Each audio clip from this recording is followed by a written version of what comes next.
মাহফিল থেকে মসজিদ থেকে হাজার হাজার লক্ষ লক্ষ টাকা ফেনীবাসীদের জন্য, নোয়াখালীবাসীদের জন্য, ওই দিকের মানুষের জন্য মানুষ বিভিন্ন মসজিদের টাকা কালেকশন করে তাদের কাছে বিভিন্ন বিশ্বস্ত সংগঠন যেগুলো আছে ওই সংগঠনের নামে এই টাকাগুলো পৌঁছায় দেওয়া হয়। আর যদি বেশি অ্যামাউন্ট হয় 2-3 লাখ টাকা তৈলে নিজেই কিছু জিনিস লইয়া যাওয়া যায় সেখানে। আর 10,000 50,000 এগুলো নিয়ে তো আমি ঝামেলা ছুড়ে লাভ নাই। ওখানে তাদের ম্যানেজমেন্ট সুন্দর আছে, তারা এগুলো পরিচালনা করবে।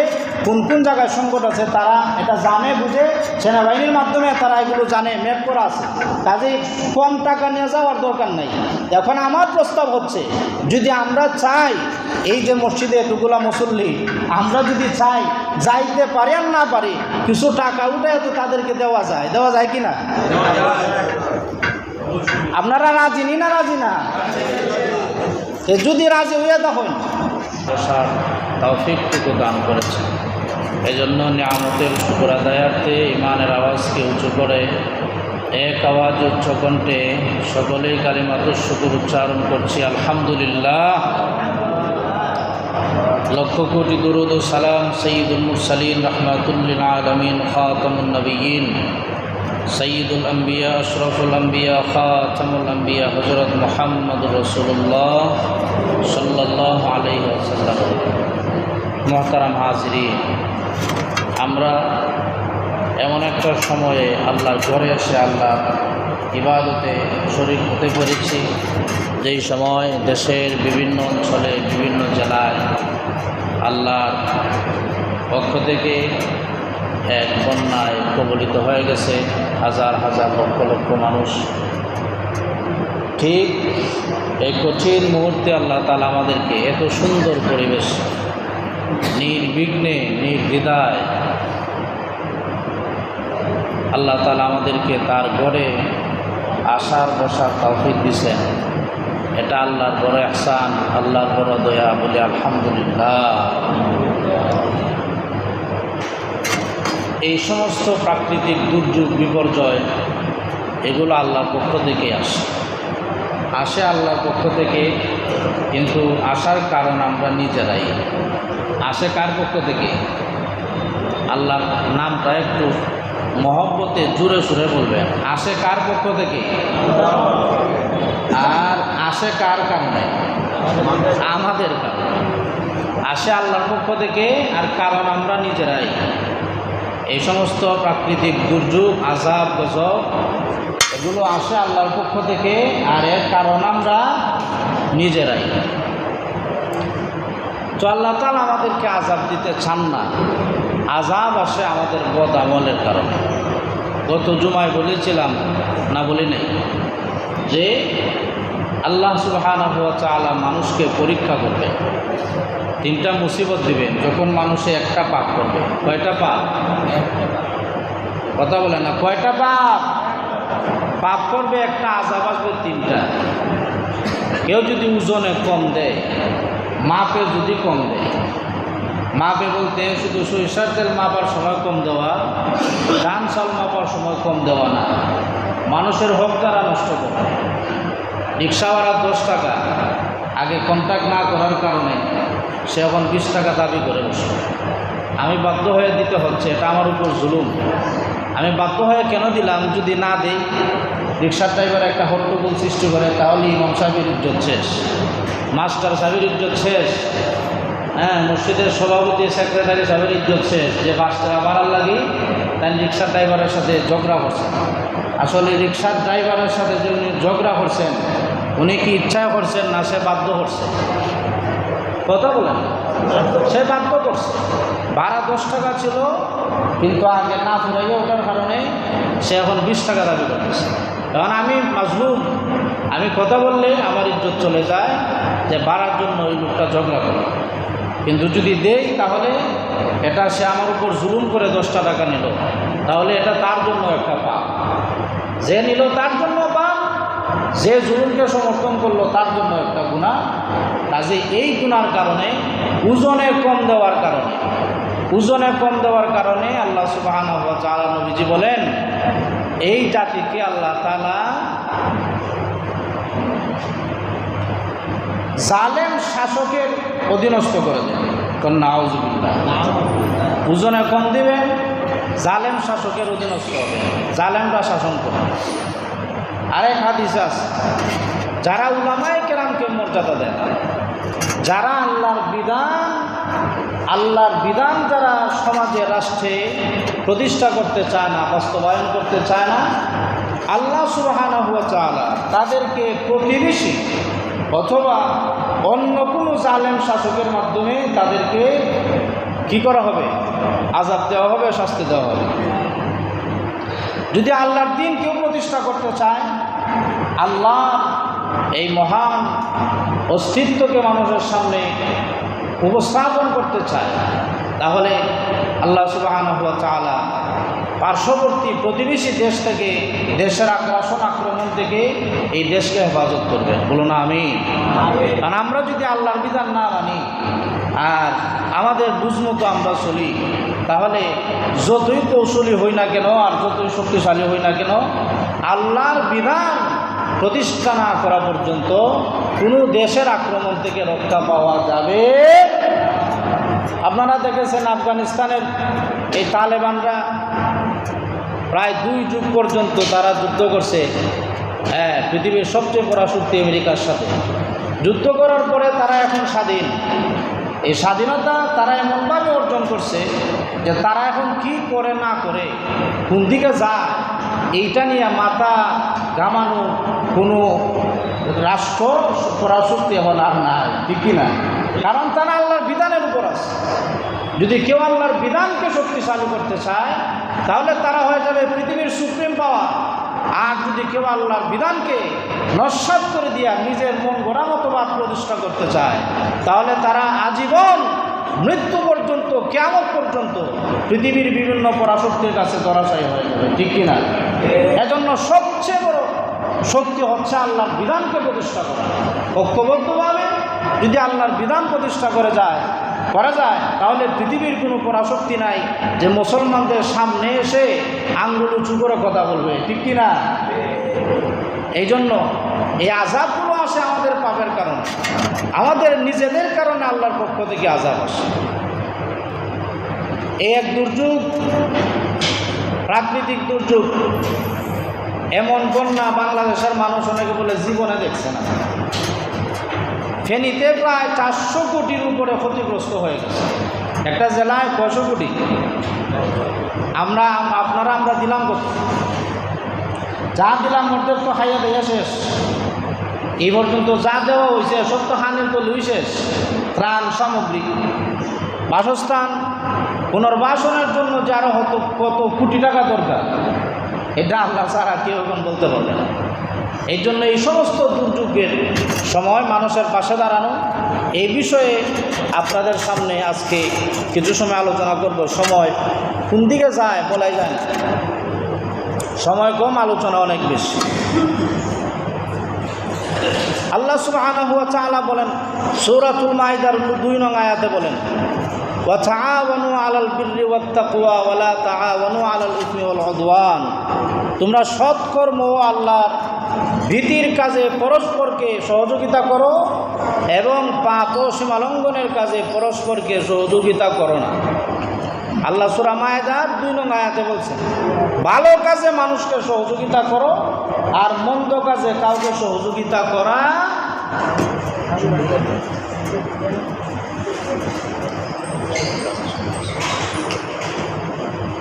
তো ভালো কাজে সহযোগিতার কথা আল্লাহ বলছে, আর মন্দ কাজে সহযোগিতা না করতে আল্লাহ আদেশ করছে।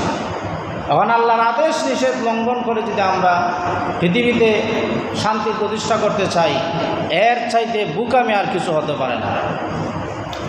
আবু দাউদ শরীফের 4944 নং হাদিসে রাসূল করিম সাল্লাল্লাহু আলাইহি ওয়াসাল্লাম বলেন, ইন্নাদ-দীন আন-নাসিহা, আদ-দীন আন-নাসিহা, যে কল্যাণকামিতা হচ্ছে দিন, মানুষের কল্যাণ কামনা করা, মানুষের অনিষ্ট কামনা করা না, মানুষের দুর্দিনে হাসি তামাশা না করা। মানুষ মুসিবতে পড়লে তার পাশে দাঁড়ানো, তার জন্য আল্লাহর কাছে কল্যাণ কামনা করা, আল্লাহ যাতে তাকে সমস্ত দুরবস্থা থেকে মুক্ত করে সুন্দর একটা পরিবেশে বসবাসের তৌফিক দান করেন, এই দোয়াটা আল্লাহর কাছে সবসময় মুসলমান হিসেবে এটা আল্লাহর কাছে কামনা করা। আর দ্বীন আর নাসিহা, আমাদের কাজ হচ্ছে মানুষকে নসিহত করা, মানুষকে বদদোয়া করা, মানুষের দুর্দিনে হাসি তামাশা করা, এটা মুসলমানের কাজ নয়। মুসলমানের কাজ হচ্ছে মানুষের দুর্দিনে মানুষের পাশে দাঁড়ানো, আল্লাহর কাছে তাদের কল্যাণ কামনা করা। বুখারী শরীফের 57 নং হাদিসে রাসূল করিম সাল্লাল্লাহু আলাইহি ওয়াসাল্লাম বলেন, তোমরা রাসূল সাল্লাল্লাহু আলাইহি সাল্লামের নিকটে বায়াত গ্রহণ করো, সালাত প্রতিষ্ঠা করবে, যাকাত প্রদান করো এবং প্রত্যেক মুসলমানের জন্য কল্যাণ কামনা করো। এই যে রাসূল সাল্লাল্লাহু আলাইহি সাল্লাম যে নসিহতগুলো করছেন, সব শেষে বলছেন মানুষের কল্যাণ কামনা করা। প্রথমে কি করা? প্রথমে নবীজির কাছে বায়াত গ্রহণ করা। নবীজির কাছে বায়াত তো এখন আমরা হতে পারবো না, এখন আমাদের জন্য কি করণীয়? আমাদের জন্য করণীয় হচ্ছে রাসূল সাল্লাল্লাহু আলাইহি ওয়াসাল্লামের আদর্শ মোতাবেক নিজের জীবন পরিচালনা করা, নামাজ প্রতিষ্ঠা করা, যাকাত আদায় করা। তারপরে বলছেন আর দ্বীন আর নাসিহা, তোমার মুসলমান ভাইদের জন্য তুমি কল্যাণ কামনা করো। কারণ আমাদের সমাজের কিছু কিছু মানুষ আছে যারা নিজেদের ঈমান ঠিক নাই, নিজের আমল ঠিক নাই, নামাজ ঠিক নাই, যাকাত ঠিক নাই, সে আবার মানুষের কল্যাণ কামনা করে। কেমনে করে? গতকালকে রেলওয়ে পার্কিংয়ে মাগরিবের পরে গেলাম, এদিকে একটা দরকারে গিয়া দেখলাম তারা গান বাজাইতেছে আর বন্যার্থীদের জন্য চাঁদা কালেকশন করতেছে। লিখে দিছে তারা গানে গানে বন্যার্থীদের জন্য টাকা সংগ্রহ। নাউজুবিল্লাহ বলেন। পাপের কারণে আল্লাহর আযাব আসছে, তারা আবার গান গায় বাজায় আর সমাজের মধ্যে গান প্রতিষ্ঠা করে, আবার তারা বন্যার্থীদের জন্য টাকা কালেকশন করে। আসলে আপনারা বলেন এটা সহি তরিকা না ভুল তরিকা? যে আযাব আসলো গানের কারণে, তারা আবার গান গাইয়ে টাকা কালেকশন করে। বোঝা গেল তাদের মধ্যে যদি আল্লাহর ব্যাপারে আমানতদারিতা না থাকে, জমিনের মানুষের ব্যাপারেও তাদের আমানতদারি থাকবে, তারাই টাকা নিজেরা গাইয়ে ফেলবে। আচ্ছা, সে যাই হোক, তো বলতেছিলাম মানুষের সেবা করা এটা একটা ইবাদত। মানুষের সেবা করা ইবাদত, এটা ধর্মের বিধান। ধর্মের পক্ষ থেকে, ইসলামের পক্ষ থেকে রাসূল সাল্লাল্লাহু আলাইহি ওয়াসাল্লামের শিক্ষা হলো মানুষের বিপদের সময় মানবতার পাশে দাঁড়ানো, এটা নবীজির একটা সুন্নাহ, একটা ইবাদত। এখন আমার ফরজ ঠিক নাই, আমার ঈমান ঠিক নাই, আমার আকীদা ঠিক নাই, আমি যদি মানুষের পাশে দাঁড়াই, তাহলে আমার শেষ দিনে যদি আমি বেঈমান হয়ে মারা যাই, তাহলে তো এই সমস্ত ইবাদত আমার কোনো কাজে আসবে না। ফাউন্ডেশন তো ঠিক থাকতে হবে। ফাউন্ডেশন ঠিক রাখেন, সব কিছু যত ভালো কাজ আছে ইবাদতে গণ্য হয়ে যাবে। সুবহানাল্লাহ। মানব সেবার কিছু কিছু খাত আছে। 1 নম্বর খাত হচ্ছে এতিমদের লালন পালন করা, এতিমদের প্রতিপালন করা। এটা মানব সেবার একটা কাজ। মানবতার একটা প্রথম কাজ কি? এতিমদের কি করা? কথা বলেন। এতিমদের প্রতিপালন করা, এটা হচ্ছে মানব সেবার 1 নম্বর কাজ। 2 নম্বর কাজ হচ্ছে বিধবাকে সহায়তা দান করা। বিধবা নারী যারা আছে তাদেরকে সহায়তা দান করা। বিধবা নারীদেরকে আমরা বিধবাদেরকে এনকার করে বেড়াই, বিধবাদেরকে তুচ্ছতাচ্ছিল্য করি। তার স্বামী নাই বলে তাদেরকে আমরা সমাজের নিম্ন স্তরের নারী মনে করি। এটা ঠিক না, বরং তাদের পাশে দাঁড়ানো, তাদেরকে সাহায্য সহযোগিতা করা। যদি কিছু কাজ জানা থাকে, তাকে একটা সেলাই মেশিন কিনে দেওয়া, তার পর্দাপোশিতার সাথে সতীত্ব রক্ষা করে যাতে সে তার ছেলে মেয়েদেরকে লালন পালনের ব্যবস্থা করতে পারে, ওই ব্যবস্থা করা হচ্ছে একটা ইসলামী সমাজের দায়িত্ব। ঠিক কি না? কিন্তু আমরা এনকার করি, তাদেরকে অবজ্ঞা করি, এটা ঠিক না। 3 নম্বর হচ্ছে নিঃস্ব দরিদ্র ও ক্ষুধার্তকে খাদ্য দান করা। নিঃস্ব দরিদ্র ক্ষুধার্তকে খাদ্য দান করা। 4 নম্বর হচ্ছে রোগীর সেবা করা ও তাদেরকে দেখতে যাওয়া। রোগী হইলে এমনি দেখা যায় সবাই বন্ধু, সবাই আত্মীয়, আহা কত মহব্বত তার সাথে, কিন্তু যখন অসুস্থ হয়ে বিছানায় পড়ে যায়, তখন তাকে বছরে একদিনও দেখার জন্য যায় না। লজ্জা যায় না। কেন যায় না?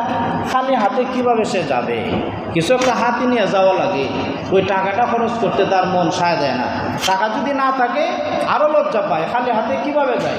কিন্তু এটা ঠিক না।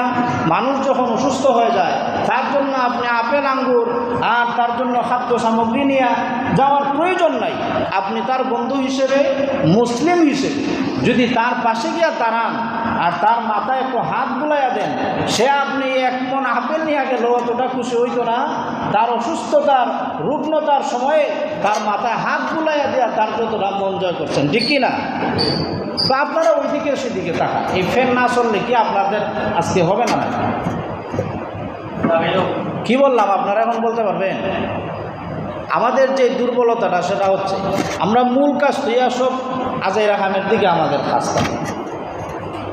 আমি কি বললাম এখন, যে রসুল সাল্লাল্লাহু আলাইহি ওয়াসাল্লামের সুন্নাহ হচ্ছে মানুষ যখন অসুস্থ হয়ে যায় তখন তার পাশে দাঁড়ানো, তার মাথায় হাত বুলায় দেওয়া, তাদেরকে একটু আদর করা, একটু আশ্বাস দেওয়া, একটু দোয়া করে চলে আসা, এটা হচ্ছে রসুল সাল্লাল্লাহু আলাইহি ওয়াসাল্লামের সুন্নত। এটা হচ্ছে মুসলমানের কাজ। 5 নম্বর হচ্ছে প্রতিবেশীদের সাথে সদাচরণ করা। প্রতিবেশী যারা, তাদের সাথে সদাচরণ করা, গরিব হোক ধনী হোক সকলের সাথে ভালো আচরণ করা। বিপদে তাদেরকেই পাশে পাবেন। বিপদে আপনার লন্ডন আমেরিকার থেকে কেউ আইসা আপনার ঘরের আগুন নিভাইয়া দিবে না। যে মানুষগুলো আপনার সব সময় প্রতিবেশী হিসেবে আপনার আশেপাশে ঘুরঘুর করে, তাদের সাথে সম্পর্ক নষ্ট করা এটা বুদ্ধিমানের কাজ নয়। 6 নম্বর হচ্ছে কর্জে হাসানা দান করা। কর্জে হাসানা, মানুষকে ঋণ দান করা। মানুষ যখন মুসিবতে পড়ে যায়, অনেকের লজ্জায় টাকা পয়সা খুঁজবে না, যে খুঁজলে পাই কি না পাই ঠিক নাই, আরও মানুষের সামনে মুখ ছোটো করার দরকার নাই। আমি যখন বুঝি যে তার এখন টাকার দরকার, তার এখন কর্জে হাসানার দরকার, আমার নিজের থেকেই আমি তাদেরকে কিছু কর্জে হাসানা দেওয়া, যে তোমার যেদিন সুবিধা হয় সেদিন তুমি পরিশোধ করে দিবা। আবু দাউদ শরীফের এক হাদিসে আছে, রাসূল সাল্লাল্লাহু আলাইহি ওয়াসাল্লাম বলেন, কর্জে হাসানা দানের চাইতে 18 গুণ বেশি সওয়াব। সুবহানাল্লাহর আওয়াজ। কর্জে হাসানা, মানুষকে ঋণ দান করা, দানের চাইতে কত গুণ সওয়াব? 18 গুণ বেশি সওয়াব। এটা টাকা আবার ফেরতও পাইবেন, আবার সওয়াবও ডাবল পাইবেন। এই জন্য মানুষের বিপদের সময় কর্জে হাসানা দান করা। 7 নম্বর হচ্ছে ত্রাণ বিতরণ করা। কোন প্রেক্ষাপটে ত্রাণ বিতরণ করা লাগে এটা বাংলার মানুষদেরকে আর নতুন করে বুঝাই দেওয়ার কোনো দরকার না, এটা আমরা বুঝি, আমরা দেখতেছি। 8 নম্বর শরণার্থীদেরকে আশ্রয় ও সাহায্য প্রদান। শরণার্থী কারা? শরণার্থী সম্পর্কে সামনে বিস্তারিত আসবে, সংক্ষিপ্তভাবে বলতেছি এখন। 8 নম্বর হচ্ছে শরণার্থীদেরকে আশ্রয়ের ব্যবস্থা করে দেওয়া। 9 নম্বর হচ্ছে রক্তদান করা। সাংগঠনিকভাবে 10 নম্বর সাংগঠনিকভাবে সমাজ কল্যাণমূলক কাজ করা। সাংগঠনিকভাবে সমাজ কল্যাণমূলক কাজ করা এটা আমাদের বানানো না নবীজির শিক্ষা? আরো জোরে কর না। নবীজি সাল্লাল্লাহু আলাইহি ওয়াসাল্লাম হিলফুল ফুজুল যে সংগঠন তিনি প্রতিষ্ঠা করেছিলেন, ওই সংগঠনের মূল লক্ষ্যই ছিল মানুষের মানবতার সেবার জন্য, মানুষের দুঃখ দুর্দশার সময়, মানুষের বিপদ আপদের সময় মানুষের পাশে দাঁড়ানো। এজন্যই নবীজি সামাজিকভাবে একটা সংগঠন তিনি প্রতিষ্ঠা করেছিলেন, সেই সংগঠনের নাম হিলফুল ফুজুল। আমরাও যদি সামাজিকভাবে সমাজবদ্ধভাবে কোনো একটা সাকসেসফুল কাজ করতে চাই, তাহলে আমাদেরকে সামাজিকভাবে একটা ধর্মীয় সংগঠন করার অত্যন্ত প্রয়োজন। প্রথম বলেছিলাম এতিমদেরকে লালন পালন করা। এতিমদের ব্যাপারে আল্লাহ সুবহানাহু ওয়া তাআলা সূরা বাকারার 83 নং আয়াতের মধ্যে বলেন, লা তা'বুদুনা ইল্লাল্লাহ ওয়া বিল ওয়ালিদাইনি ইহসানা ওয়া যিল কুরবা ওয়াল ইয়াতামা ওয়াল মাসাকিন। আল্লাহ বলেন, লা তা'বুদুনা ইল্লাল্লাহ, একমাত্র আল্লাহ ছাড়া কারো ইবাদত করবে না। সংক্ষিপ্তভাবে আমার বলতে হবে, কারণ আমার 10টা পয়েন্ট আছে, সময় কাবার দিবেই না, মাত্র আছে 15 মিনিট। 10টা পয়েন্টে হাদিস কোরআন নিয়ে যদি আমি এখন আলোচনা করতে চাই, মিনিমাম আরও 45 মিনিট দরকার। আমার কাছে আছে কত মিনিট? 15 মিনিট। এই প্রেক্ষাপটে আজকেই 10টা পয়েন্ট বলার খুব দরকার ছিল, আজকেই দরকার ছিল। লা তা'বুদুনা ইল্লাল্লাহ, আল্লাহ ছাড়া কারো ইবাদত করা যাবে না। ওয়া বিল ওয়ালিদাইনি ইহসানা, আর মা বাবার সাথে সদাচরণ করবে। ওয়া যিল কুরবা, নিজের প্রতিবেশী আত্মীয় স্বজনের সাথে সদাচরণ করবে। ওয়ালি আতামা, এতিমদের সাথে ভালো ব্যবহার করবে। ওয়াল মাসাকিন, আর যারা মিসকিন অসহায় নিঃস্ব তাদের সাথে ভালো আচরণ করা, এটা কোরআনের আইন, কোরআনের বিধান, ঠিক কি না? একটি আয়াতই বললাম। 2 নম্বরে হচ্ছে বিধবাকে সহায়তা দান করা। রাসূল সাল্লাল্লাহু আলাইহি ওয়াসাল্লাম বলেন, যে ব্যক্তি বিধবা ও মিসকিনদের সমস্যা সমাধানের জন্য ছুটাছুটি করে সে যেন আল্লাহর রাস্তায় জিহাদে লিপ্ত হয়ে যায়। আর যখন না, যে ব্যক্তি বিধবা নারীদেরকে সহায়তা করার জন্য ছুটাছুটি করে, তৎপরতা করে, পেরেশান হয়ে যায়, ঘরে তার খাওয়া নাই, দাওয়া নাই, সব সময় মানুষের সাথে একটা ফিকিরে লিপ্ত হয়ে যায় যে বিধবা নারীদেরকে কীভাবে সাহায্য সহযোগিতা করা যায়, তার সতীত্ব হেফাজতের সাথে তার জীবিকা উপার্জনের অন্বেষণের কীভাবে একটা ব্যবস্থা করে দেওয়া যায়, ওই চিন্তা ফিকির নিয়ে যদি কেউ ছটফট করতে থাকে, আল্লাহ রসুল বলেন যে তারা যেন জিহাদে লিপ্ত হয়ে যায়। তাহলে আমাদের আরেকটা দায়িত্ব হলো বিধবা নারীদেরকে সহায়তা দান করা। সংক্ষিপ্তভাবে বলি, 3 নম্বর হলো নিঃস্ব দরিদ্রদেরকে, ক্ষুধার্তদেরকে খাদ্য দান করা। নিঃস্ব দরিদ্র আজকে আমরা জানি যারা বন্যার্থী তারা হচ্ছে বর্তমান প্রেক্ষাপটে সবচাইতে বেশি নিঃস্ব, সবচাইতে বেশি দরিদ্র। অথচ এই সমস্ত মানুষেরা বন্যার আগেও তাদের উপর যাকাত খরচ ছিল কি না? কথা বল না, বন্যার আগেও তাদের অনেকে যাকাত দেওয়া ফরজ ছিল, কিন্তু আজকে তারা নিঃস্ব হয়ে গেছে, তাদের ঘরবাড়ি নাই, তাদের খাওয়া দাওয়ার কোনো ব্যবস্থা নাই, ব্যাংকে হয়তো অনেক টাকা আছে কিন্তু নগদ তাদের কাছে কোনো অর্থ নাই। তাদেরকে সহায়তা দান করা, তাদের পাশে দাঁড়ানো, অসহায় মানুষের পাশে দাঁড়ানো। এ বিষয়ে বিস্তারিত বলতে যাব না। আল্লাহ সুবহানাহু ওয়া তাআলা জাহান্নামে একটা পরিবেশ তৈরি করে দেবেন। জাহান্নামীরা জান্নাতীদেরকে ডাক দিয়ে বলবে, মা সালাকাকুম ফি সাকার, তোমরা এই জাহান্নামে কেড়ে আইছো। আমরা দিকে দুনিয়াতে একসাথে চলাফেরা করতাম, একসাথে উঠা বসা করতাম, একসাথে আমরা খানা খাইতাম, একসাথে বিবাহ অনুষ্ঠানে উপস্থিত হইতাম, পানাহার রেস্টুরেন্টে বসে চা আড্ডা দিতাম, কিন্তু আজকে তুমি জাহান্নামে, আমি জান্নাতে কেন? আর আমি জান্নাতে, তুমি জাহান্নামে কেন? তখন সে বলবে, ক্বালু লাম নাকু মিনাল মুসাল্লিন, তারা বলবে আমরা নামাজি আসলাম না। ওয়ালাম নাকু নুতঈমুল মিসকিন, আর মিসকিন যারা, অসহায় নিঃস্ব যারা, তাদেরকে খাদ্য দিতাম না। নাউজুবিল্লাহ বলবেন না। তো জান্নাতীরা তখন তারা তো অনেক আরামে থাকবে, কি এসি তার কোনো কিতা আসেনি, কোনো গ্যারান্টি আসেনি, বিল নাই। জান্নাতের সুশীতল বাতাস, এটা না ঠান্ডা হবে না গরম হবে, মানুষের আরামের জন্য যতটুক দরকার ততটুক হবে। জান্নাতের নাজ নেয়ামত শুধু বাড়তেই থাকবে, বাড়তেই থাকবে, বাড়তেই থাকবে। প্রতিটা মুহূর্তে মুহূর্তে এই নিয়ামত বাড়বে, প্রতিটা মুহূর্তে মুহূর্তে আরামও তার বাড়বে, কিন্তু তার জন্য কোনো ক্ষতিরও কারণ হবে না, অস্বস্তিকর কারণ হবে না। তার নিয়ামত বাড়বে, তার আরাম বাড়বে। আর জাহান্নামে যারা যাবে তারা কষ্ট বাড়তে থাকবে আর আযাবও বাড়তে থাকবে। মুহূর্তে মুহূর্তে সেটা কমবে না, এটা বাড়তেই থাকবে। এটা জাহান্নামের গুণ। আর জান্নাতের গুণ হচ্ছে তাদের নিয়ামত, তাদের বাসস্থান, তাদের আরামায়েশের ব্যবস্থা শুধু বাড়তেই থাকবে, কোনো তৃপ্তি আসবে না, কোনো ধরনের কোনো কি আসবে না, বিরক্তি আসবে না, তাদের এটা অনেক ভালো লাগবে। এই জন্য জাহান্নাম থেকে বাঁচতে হলে আমাদের অত্যন্ত গুরুত্বপূর্ণ কাজ হচ্ছে বর্তমান প্রেক্ষাপটে নিঃস্ব অসহায় মানুষের পাশে দাঁড়ানো। 4 নম্বর হচ্ছে রাসূল সাল্লাল্লাহু আলাইহি ওয়াসাল্লাম বলেন রোগীর সেবা করা। রোগীর সেবা করা মুসলমানদের 6টা হক আছে। 6টা হকের মধ্যে একটা হক হচ্ছে মুসলমান ভাই বোন যখন অসুস্থ হয়ে যায় তখন তাদের পাশে দাঁড়ানো, তাদের মাথায় একটু হাত বুলাইয়া দিয়া তাদেরকে একটু তৃপ্তি দেওয়া, আনন্দ দেওয়া, তাদের টেনশন পেরেশানি একটু দূর করে দেওয়া, বোঝানো লাগে যে তুমি অসুস্থ, কি হয়েছে? তোমার চাইতে আরও অনেক অসুস্থ মানুষ বিছনায় পড়ে আছে, তোমাকে আল্লাহ অনেক ভালো রাখছে, তুমি সুস্থ হয়ে যাবে, তুমি আবার আল্লাহর ইবাদতের জন্য মসজিদে যেতে পারবে। সুবহানাল্লাহ। এইভাবে মানুষকে আশা দেওয়া, পাশে দাঁড়ানো, আর যতটুকু পারা যায় তাদেরকে সাহায্য সহযোগিতা করা। 5 নম্বর হচ্ছে প্রতিবেশীর সাথে সদাচরণ করা।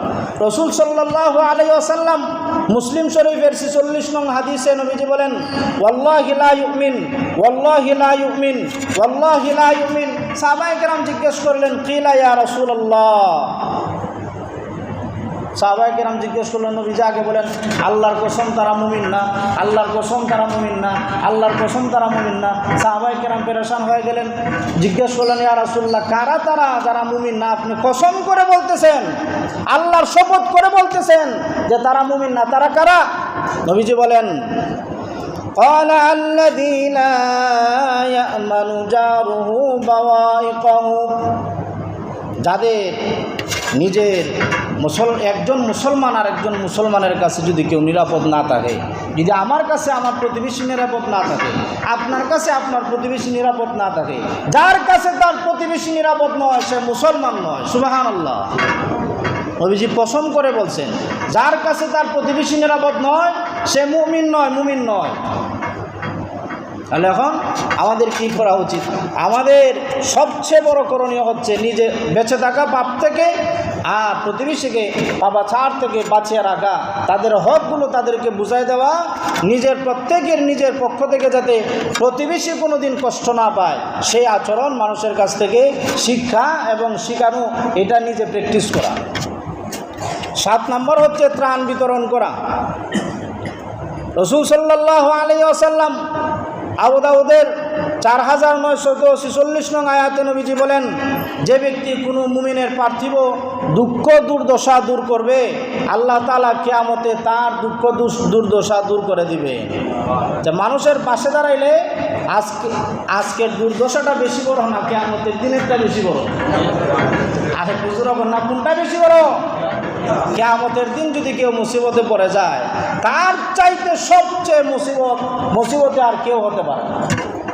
কাজে আজকে শুধু মুসিবতে যদি মানুষকে আপনি সাহায্য সহযোগিতা করেন, ইনশাআল্লাহ কিয়ামতের ময়দানে আল্লাহ সুবহানাহু ওয়া তাআলা আমাদেরকে সাহায্য সহযোগিতা করবেন। বলুন আমিন। 8 নম্বর হচ্ছে শরণার্থীদেরকে সাহায্য দান করা, আশ্রয় দান করা। নবীজি সাল্লাল্লাহু আলাইহি ওয়াসাল্লাম মক্কার কাফেরদের কাছে এত নির্যাতিত ছিলেন। নবীজি সাহাবায়ে কেরামকে নিয়ে তিনি কি করলেন? মক্কা থেকে তিনি আবিসিনিয়ায় হিজরত করলেন নিরাপত্তার জন্য, আশ্রয় গ্রহণ করার জন্য। আবিসিনিয়ার বাদশাহ নবীজি সাল্লাল্লাহু আলাইহি ওয়াসাল্লামকে সাহাবায়ে কেরাম সহ তারা নবীজিকে আশ্রয় দান করলো। এক পর্যায়ে এমন সময় আসলো যে কাফেরদের নির্যাতনে রাসূল কারীম সাল্লাল্লাহু আলাইহি ওয়াসাল্লাম তিনি মক্কা থেকে হিজরত করে আল্লাহর নির্দেশে মদিনায় যেতে বাধ্য হয়ে গেলেন। কেন গেলেন? এই কাফেরদের নির্যাতনের কারণে।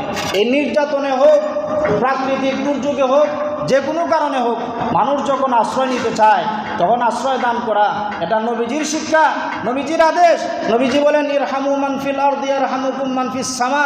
তুমি যদি জমিনের প্রাণীর উপর, জমিনের মানুষের উপর তুমি রহম করো, আল্লাহ তোমার উপর রহম করবে। আর হুজুরে বলেন সুবহানাল্লাহ। আমরা যদি জমিনবাসীর উপরে যদি আমরা রহম করি, তাহলে আসমান থেকে আল্লাহর রহম আসবে। আর আমরা যদি জমিনবাসীর উপরে রহম না করতে পারি, তাহলে চিল্লাইয়া আর ইমাম সাহেবের কাছে দোয়া চাইয়া কোনো লাভ। আপনারা তো দেখছেন, জানেন, যেই সমস্ত নেতারা নাম বলার দরকার নাই, কারো দলেরও নাম বলার দরকার নাই, যেই সমস্ত নেতারা মসজিদ মাদ্রাসায় লক্ষ লক্ষ টাকা দিছে, কোটি কোটি টাকা দিছে, খালি বিপদ থেকে বাঁচার লাগে, কিন্তু বিপদ থেকে বাঁচতে পারলো নি। কেড়ে পারলো না? কারণ হইল একদিকে টেকা দিব আর একদিকে জুলুম করবো। জমিনবাসীর উপর তুমি গোপনে জুলুম করবে আর প্রকাশ্যে কোটি টাকা দিবে, আল্লাহর আসমান থেকে তোমার জন্য সাহায্য আসবে না, ঠিক কিনা? আসতেই পারে না, হতেই পারে না। মানুষকে ধোঁকা দেওয়া যায়, কিন্তু আসমান জমিনের মালিক আল্লাহকে ধোঁকা দেওয়া যায় না। 8 নম্বর, 9 নম্বর হলো মানুষের বিপদে রক্ত শূন্যতার সময় তাদেরকে রক্তদান করা। বিস্তারিত বলার সময় নাই, 10 হয়ে গেছে। 10 নম্বর হলো সাংগঠনিকভাবে সমাজ কল্যাণমূলক কাজ করতে মানুষকে উদ্বুদ্ধ করা, সাংগঠনিকভাবে সামাজিকভাবে একটা সংগঠন তৈরি করে মানুষের সাহায্যে হাত বাড়ানো, মানুষকে নিয়ে একাত্মবদ্ধভাবে মানুষের পাশে দাঁড়ানো। সাংগঠনিকভাবে এতে সুফল আসে, সাংগঠনিকভাবে কাজ করলে সুফল আসে। যেমন একটা কাজ সমাজবদ্ধভাবে যদি কেউ করে, কেউ অসুস্থ হয়ে যায়, তার পরিবর্তে আরেকজন এই কাজটা করে দিবে। কেউ একা পারে না, 10 জনের কাছ থেকে 10 টাকা করে উঠাইলে 100 টাকা হয়ে যায়, কিন্তু আপনি 1 টাকা দিলে এটা আপনিই দিলেন, ব্যক্তিগতভাবে 100 দিলেন, 100 দিলেন, এটা আর পারবে না, এটা শক্তিশালী হবে না। একসময় শয়তান পেছন থেকে এসে বলবে, দূর কেউ দেন আর তুই দেখি দাও, কেউ দেন আর তুই দেখি করতে রাত্রে বাড়িতে বইয়ে টাকা যারা বিপদটা কি আনিস। কিন্তু যখন মানুষ সাংগঠনিকভাবে কাজ করবে, সামাজিক সংগঠন তৈরি করবে, ওয়ার্ডে ওয়ার্ডে, ইউনিয়নে ইউনিয়নে, উপজেলায়, থানায় থানায়, পৌরসভায় যখন মানুষ ইসলামী সংগঠন তৈরি করবে, তখন সাংগঠনিকভাবে মানুষের পাশে দাঁড়ানো সবচেয়ে বেশি সহজ এবং সুফল বয়ে আনে, ঠিক কিনা? যেমন আপনারা দেখছেন, আমরা আগে একটা কথা বলে নেই, আমরা তো আলেমদেরকে বিপদ ছাড়া বিশ্বাস করি না, বিপদ ছাড়া আলেমদেরকে বিশ্বাস করি না। বালা দিন কাটতেছে, আলেম দরকার নাই, তাদের বদনামের শেষ নাই। যখন বিপদ আসে তখন আলেম ছাড়া ব্রেইনেও কাজ করে না, ফেডেও কাজ করে না, হাতে পাওয়াও কাজ করে না। উলামায়ে কেরাম সবার আগে ওই ফেনীর বন্যার্থীদের পাশে গিয়ে দাঁড়াইছে। আর সুন্নাহ ফাউন্ডেশনের শেখ আহমদুল্লাহ হাফিজাহুল্লাহ তিনি সবার আগে গেছেন, ইসলামী দলের নেতাকর্মীরা গেছেন, হুজুররা গেছেন। আপনারা ফেসবুক ইউটিউবে যাওই দেখেন, খালি তো টুপিওই দেখা যায়, মাতুন না, খালি টুপিওই দেখা যায়। এই টুপি কেটাই কিনবে? আলেমরা তো বেশি কিনবে। সাধারণ মানুষের টুপি কিনতে নমাজের সময়, সাধারণ মানুষের টুপি কিনতে কোন সময়? নমাজের সময়। আর আলেমরা সব সময় কিনবে। এতে বোঝা গেল যে ওই সমস্ত শরণার্থী আর বন্যার্থদের পাশে দাঁড়াইছে সবার আগে আলেমরা। বেটা খালি জানাজান নামাজ সরাইবার লাগি আর 100 টাকা সিন্নির লাগি বইয়া রয়েছে না, মানুষের পাশে দাঁড়াইছে। নিজের পকেটের টাকা থাকুক না থাকুক, নিজের জীবনের বিনিময়ে, জীবনের রিস্ক নিয়ে তারা সাংগঠনিকভাবে সারা দেশের মানুষের কাছ থেকে কিছু সাহায্য উঠাইয়া ওই সমস্ত মানুষের পাশে গিয়ে দাঁড়াইছে। কাজে হুজুরদেরকে যদি কেউ মনে করে যে তারা খালি নামাজ পড়াইতো আর মিলাদ পড়াইতো, এটা মানুষের ভুল ধারণা। আপনি মিলাদ পড়ান দিক কেন বেটারাতে হাত দেওয়ার লাগে, না পড়াইলে তো আর পড়তে পারলো না, ভাবুন না। এটা বেটার দুষ্কৃতা। আপনি যদি হয় না আমি মিলাদ পড়াইতাম না, আমার টেকাও জায়গার থাকলো, আমার তো আমি করে নিলাম, তাহলে তো আর তার দুষ পড়ে না। আপনারা কি পর্যন্ত পাইছেন যে মসজিদে মুসল্লি নাই, ইমাম সাহেব একলা মিলাদ পড়ে নিচ্ছে? হাতিল না, মসজিদে মুসল্লি নাই, হাদিয়া নাই, সিন্নি নাই, ইমাম সাহেব একলা হারিয়া কইছে মুসল্লি আজকে নাইতে কি দিছে, আমার আজকে একলা ওই আজকে উঠতে গেছি, আজকে আমি আধা ঘন্টা হারিয়া মিলাতুন ইজাত ইমামও নয়, দেশ অভাব নাই। আরে বিরোধিতা করতেছি না, আমি বুঝাবার লাগে কইতাছি, দুষ্ট আমরারও। আমি দিছি দেখেন না বেটা খারিয়া মিলাদ করছে, আবার বেটার ওই দুষ গাই মিলাদও পাওয়া যায়, ফেনিত পাওয়া যায় না, নোয়াখালী পাওয়া যায় না, মাতুন না। আমিও ওই বদনাম করি, আমিও তারে বদনামি বানাই। মিলাদ পড়াই আপনার 100 টাকা দিয়ে মিলাদ পড়েন ঠিক ওই ফেনীর দেখা যায় না, নোয়াখালী দেখা যায় না, রাজশাহী দেখা যায় না, রাজবাড়ি দেখা যায় না, মিলাদও দেখা যায়। মিলাদও আপনারা বইসুন দেখেন না বেটা খার হয়েছে, আপনারা না বললে তো বেটার কারো না। মনে হয় সবার বুঝে পড়ছে না কথা। আপনারা ওই কিতা করবা, দেখা ওকা ছাড়া ওই উজুরে কইবা যে আপনারে আজকে আমার মহব্বত উঠে গেছি, আর চিহ্ন উনি নাই, টাকা পয়সা নাই, চিহ্নও দিতে পারতাম না, টাকাও দিতে পারতাম না, আজকে আমি খুব অভাবী, আমারও একটু ব্যস্ততা আছে, যাওন গা লাগে, আপনি একটু মেহরবানি করিয়া একলা মিলাদ করে লিবা, মাতুন না। তাহলে বোঝা গেল মুসল্লি ছাড়া ইমামের এশ উঠে না, মুসল্লি ছাড়া ইমামের এশ উঠে না। কাজে আমরা এটা বদনাম করবার লাগে না, এটা বুঝাইবার লাগে কইছে আমরা যে কত বুদ্ধিমান লোক, কত বুদ্ধিমান আমরা, এটা আজ পর্যন্ত আমরা অনুধাবন করতাম পারছি না আমরা কত বুদ্ধিমান লোক। আল্লাহ তাআলা আমাদেরকে বুঝার তৌফিক দান করুন। এখন আমার প্রশ্ন হচ্ছে, একটা প্রস্তাব, যে সারা দেশ থেকে বিভিন্ন মাহফিল থেকে মসজিদ থেকে হাজার হাজার লক্ষ লক্ষ টাকা ফেনীবাসীদের জন্য, নোয়াখালীবাসীদের জন্য, ওই দিকের মানুষের জন্য মানুষ বিভিন্ন মসজিদে টাকা কালেকশন করে তাদের কাছে বিভিন্ন বিশ্বস্ত সংগঠন যেগুলো আছে ওই সংগঠনের নামে এই টাকাগুলো পৌঁছায় দেওয়া হয়। আর যদি বেশি অ্যামাউন্ট হয় 2-3 লাখ টাকা তাহলে নিজেই কিছু জিনিস লইয়া যাওয়া যায় সেখানে। আর 10,000 50,000 এগুলো নিয়ে তো আমি ঝামেলা ফিরে লাভ নাই। ওখানে তাদের ম্যানেজমেন্ট সুন্দর আছে, তারা এগুলো পরিচালনা করবে। কোন কোন জায়গায় সংকট আছে তারা এটা জানে বুঝে, সেনাবাহিনীর মাধ্যমে তারা এগুলো জানে, ম্যাপ করা আছে। কাজেই কম টাকা নিয়ে যাওয়ার দরকার নাই। এখন আমার প্রস্তাব হচ্ছে, যদি আমরা চাই এই যে মসজিদে এতগুলা মুসল্লি, আমরা যদি চাই যাইতে পারি আর না পারি কিছু টাকা উঠে তো তাদেরকে দেওয়া যায় কি না? আপনারা রাজি না? রাজি না?